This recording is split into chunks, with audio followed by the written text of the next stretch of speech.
आज दीपावली है और दीपावली की मैं आप सभी को ढेर सारी बधाई और शुभकामनाएं प्रेषित करता हूं और भगवान राम से ये प्रार्थना करता हूं कि वो आपके जीवन में सुख और समृद्धि लाएं और आप अपने लक्ष्य को जरूर भेद पाएं।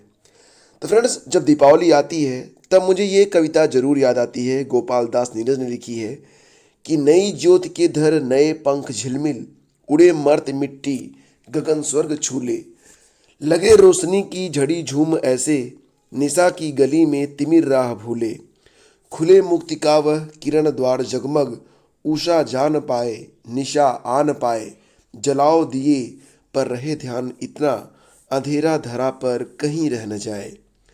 मगर दीप की दीप्ति से सिर्फ जग में नहीं मिट सका है धरा का अंधेरा, उतर क्यों न आए नखत सब नयन के, नहीं कर सकेंगे हृदय में उजेरा, कटेंगे तभी यह अंधेरे घिरे अब, स्वयं धर मनुज दीप का रूप आए, जलाओ दिए पर रहे ध्यान इतना, अंधेरा धरा पर कहीं रह न जाए, अंधेरा धरा पर कहीं रह न जाए।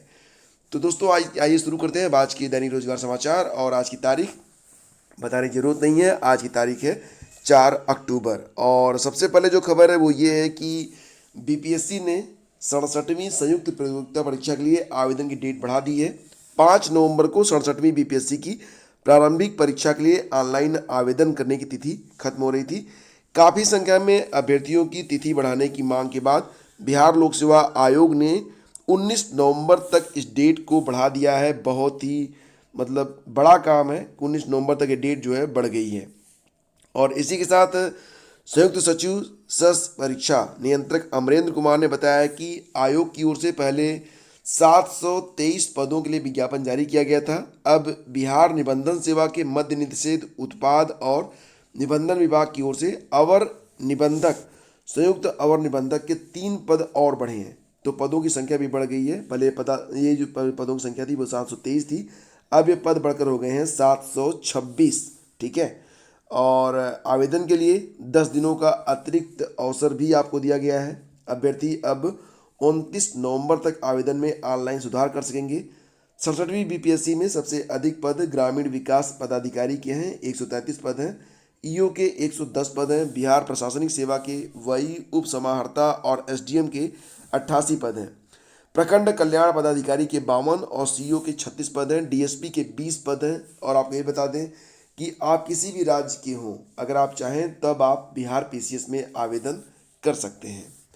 और देखिए फ्रेंड्स, अगली खबर है दरोगा भर्ती की परीक्षा 3 चरणों में होगी और ये परीक्षा 12 नवंबर से स्टार्ट हो रही है।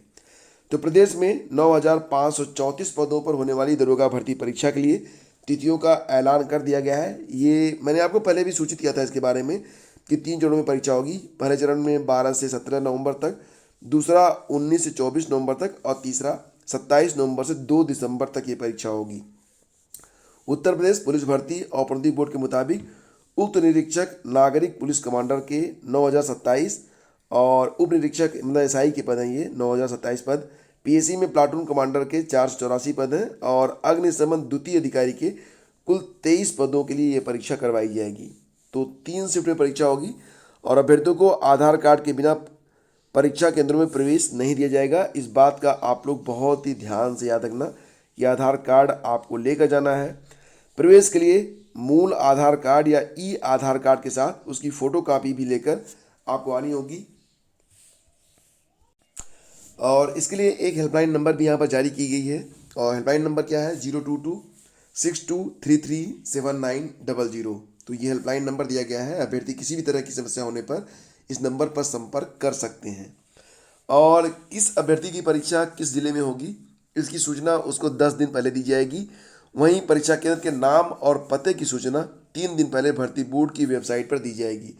तो यहाँ पर कोशिश की जा रही है कि पहले से पर्याप्त जानकारी उपलब्ध न हो, क्योंकि बहुत सारे लोग ऐसे होते हैं जो कि सेंटर पर ही पहुंच जाते हैं जुगाड़ लगाने के लिए, तो वो काम ना हो पाए इसके लिए यहाँ पर सूचनाएं आपको बिल्कुल एक्यूरेट और टू द पॉइंट समय पर दी जाएंगी। स्टाफ नर्स भर्ती के बारे में बात कर लेते हैं। तो अभ्यर्थियों से आयोग ने कुछ सूचनाएं मांगी हैं। 13 तक आयोग की वेबसाइट पर ये सूचनाएं आपको देनी है। उत्तर प्रदेश लोक सेवा आयोग ने स्टाफ नर्स सिस्टर ग्रेड 2 भर्ती परीक्षा 2021 में शामिल हुए अभ्यर्थियों से शैक्षिक दस्तावेजों की जानकारी मांगी है। ईडब्ल्यूएस ओबीसी वर्ग के ऐसे अभ्यर्थी जिन्होंने उक्त लिखित परीक्षा कुल 85 अंक में से 25 अंक व उससे अधिक, और अनुसूचित जाति अनुसूचित जनजाति के ऐसे अभ्यर्थी जिन्होंने 20 अंक या उससे अधिक अंक हासिल किए हैं, उन अभ्यर्थियों को सूची वेबसाइट पर यानी कि upsc.up.nic.in पर जाकर उपलब्ध करवानी है। तो अभ्यर्थियों से ऑनलाइन दावे के समर्थन में समस्त शैक्षिक अंक पत्र, प्रमाण पत्र, अनुभव संबंधी प्रमाण पत्र, आरक्षित श्रेणी की दशा में निर्धारित प्रारूप पर प्रमाण पत्र तथा महिला अभ्यर्थी होने की दशा में पिता पक्ष की ओर से निवास प्रमाण पत्र सहित परंपरागत आवेदन पत्र देना होगा। और ऐसे अभ्यर्थी आयोग की वेबसाइट के होम पेज पर जाकर fill online details for staff nurse sister grade 2 पर क्लिक करके आवश्यक सूचनाएं ऑनलाइन फॉर्मेट में भरेंगे। तो ये सूचना उनके लिए है जो लोग स्टाफ नर्स भर्ती से जुड़े हुए हैं। और इसी के साथ एक सूचना यहाँ पर और भी है, डीएलएड बैक पेपर में 65% पास हुए हैं। डीएलएड 2018 बैच के थर्ड सेमेस्टर बैक पेपर में 65% अभ्यर्थी सफल हुए हैं। परीक्षा नियामक प्राधिकारी कार्यालय ने डीएलएड प्रथम और द्वितीय सेमेस्टर पेपर का परिणाम बुधवार को घोषित कर दिया है। और फ्रेंड्स, सीटीटी के बारे में बात करें तो परीक्षा की तैयारी के लिए सैंपल पेपर जारी कर दिए गए हैं। और इस बार ये जो ऑनलाइन परीक्षा होगी तो इसके लिए आपको सैंपल पेपर वेबसाइट पर दे दिए गए हैं, और इसे आप अपनी भाषा में हिंदी, अंग्रेजी, जो भी भाषाएं होती हैं उसमें आप जाकर डाउनलोड कर सकते हैं। और इसे आप कैसे डाउनलोड करेंगे, तब आप वीडियो का डिस्क्रिप्शन और कमेंट बॉक्स चेक कर लेना, या आ जाइए हमारे टेलीग्राम चैनल पर, वहाँ पर भी आपको सैंपल पेपर भेज दिया गया है। तो आप वहाँ से जाकर ये जो सैंपल पेपर है सीटीटी का, जो लोग परीक्षा में शामिल हो रहे हैं उसको डाउनलोड कर लें और ज़रूर देख लें, क्योंकि बहुत ही इंपॉर्टेंट है ये। आपको बता दें कि सीटीटी के एडमिट कार्ड दिसंबर के पहले सप्ताह में जारी होने की संभावना है, और सीटेट की परीक्षा का आयोजन 16 दिसंबर से 13 जनवरी तक किया जाएगा। पहले से तय कार्यक्रम के अनुसार यदि परीक्षा हुई तो सीटीटी का रिजल्ट 15 फरवरी तक घोषित भी कर दिया जाएगा। और सीबीएसई ने सीटीटी आवेदन फॉर्म करेक्शन विंडो ओपन कर दी गई है। जिन अभ्यर्थियों को सीटीटी दिसंबर 2021 के लिए आवेदन किया है और वो आवेदन फॉर्म में परीक्षा का शहर आदि बदलाव करना चाहते थे, तब उनको 3 नवंबर तक के लिए अनुमति दी गई थी। फिलहाल 3 नवंबर के बाद किसी प्रकार का करेक्शन अब कोई भी नहीं कर पाएगा। इसके बारे में मैंने आपको समय से जानकारी पहले ही उपलब्ध करवा दी थी, तो जिनको करेक्शन करना रहा होगा वो लोग कर भी चुके होंगे, ऐसी मैं उम्मीद करता हूँ। और प्राथमिक शिक्षक भर्ती में बीएड भी लागू होने से डीएलएड के प्रति जो मतलब क्रेज है वो बिल्कुल ख़त्म हो गया है, क्योंकि डीएलएड मतलब बीटीसी करने के बाद अभ्यर्थी सिर्फ और सिर्फ प्राइमरी के लिए एलिजिबल होते हैं, लेकिन प्राइमरी में बीएड भी एलिजिबल है। और बीएड का जो स्कोप है वो ज़्यादा होने की वजह से अब लोग डीएलएड नहीं करना चाहते हैं। अभ्यर्थी शुरू से ही मांग कर रहे हैं कि अगर बीएड को प्राइमरी के लिए मान्य कर दिया गया है, तब यहाँ पर जो बीटीसी है मतलब वर्तमान में जो डीएलएड है उसको भी अगर आगे मतलब कक्षा 6, 7, 8, 9, 10, 11, 12 के लिए भी मान्य कर दिया जाए, तभी जाके इस कोर्स की साख बच पाएगी। और नहीं तो आपको पता ही होगा कि बहुत सारे संस्थान इस बार बिल्कुल खाली जा रहे हैं और बिल्कुल भी मतलब अभ्यर्थी जो है इंटरेस्ट नहीं दिखा रहे हैं।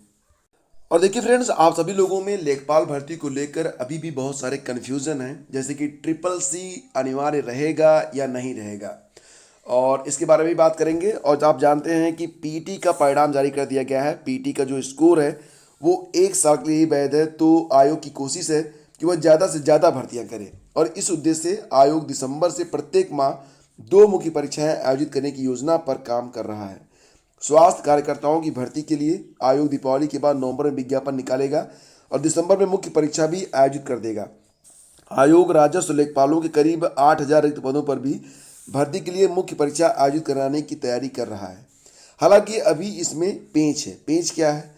राजस्व लेखपालों के 7,882 रिक्त पदों पर भर्ती के लिए राजस्व परिषद ने आयोग को पहले से जो प्रस्ताव भेजा है, जहाँ से देखिए राजस्व परिषद का जो प्रस्ताव है आयोग के पास, उसमें चयन के लिए CCC सर्टिफिकेट को भी अनिवार्य किया गया है। वहीं लेखपालों की सेवा नियमावली में अभी तक CCC नहीं है। तो यहाँ पर अगर CCC सर्टिफिकेट को भर्ती के लिए अनिवार्य करना है, तब क्या करना होगा? आयोग की ओर से विज्ञापन जारी होने से पहले लेखपाल सेवा नियमावली में इस संबंध में संशोधन करना होगा। दूसरा मुद्दा यह है कि राजस्व परिषद ने अब सभी मंडलायुक्तों से मंडलवार रिक्तियों का ब्यौरा तलब किया है। राजस्व परिषद की मंशा है कि आयोग लेखपाल भर्ती के लिए मंडलवार विज्ञापन निकाले और उनका परीक्षा परिणाम भी जारी करे। इसमें कई व्यवहारिक कठिनाइयाँ भी हैं। तो देखो यहाँ पर मंडलवार विज्ञापन निकालने की बात चल रही है और उनका परीक्षा परिणाम मंडलवार जारी करने की बात चल रही है। तो कई सारी मतलब अभी प्रॉब्लम्स में है। ट्रिपल सी को कंपलसरी किया जाए या ट्रिपल सी के बगैर परीक्षा ली जाए। अगर ट्रिपल सी को कंपलसरी किया जाना है तब एक संशोधन यहाँ पर करना होगा नियमावली में, और साथ ही साथ मंडलवार अगर विज्ञापन जारी होते हैं तब ऐसी कंडीशन में भी कई सारी दिक्कतें सामने आने वाली हैं। फिलहाल लेखपाल भर्ती के लिए बहुत जल्द ही फॉर्म जो है निकाले जाएंगे और इसकी परीक्षा जनवरी या फरवरी में हो सकती है। ठीक है फ्रेंड्स, तो ये पूरी जानकारी है। और एक बात का आप लोग ध्यान रखिएगा कि देखिए, लेखपाल भर्ती के लिए आपको तैयारी अभी से करनी होगी अगर आप लेखपाल भर्ती की तैयारी करना चाहते हैं तो।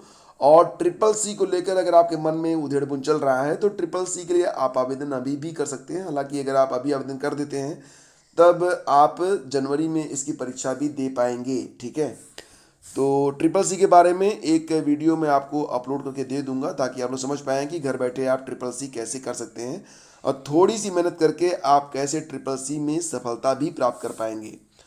तो फ्रेंड्स, आज का वीडियो यहीं पे समाप्त करते हैं। और इस दिवाली किसी की उम्मीद का दीपक बनना, उम्मीद इंसान को टूटने नहीं देती है। तो इन्हीं शब्दों के साथ ये वीडियो यहीं पे समाप्त करते हैं। अगर वीडियो आपको पसंद आता है तब आप इसे लाइक और शेयर जरूर किया करें। आप सभी को दीपावली की पुनः एक बार हार्दिक बधाई और ढेर सारी शुभकामनाएं। हैप्पी दीपावली।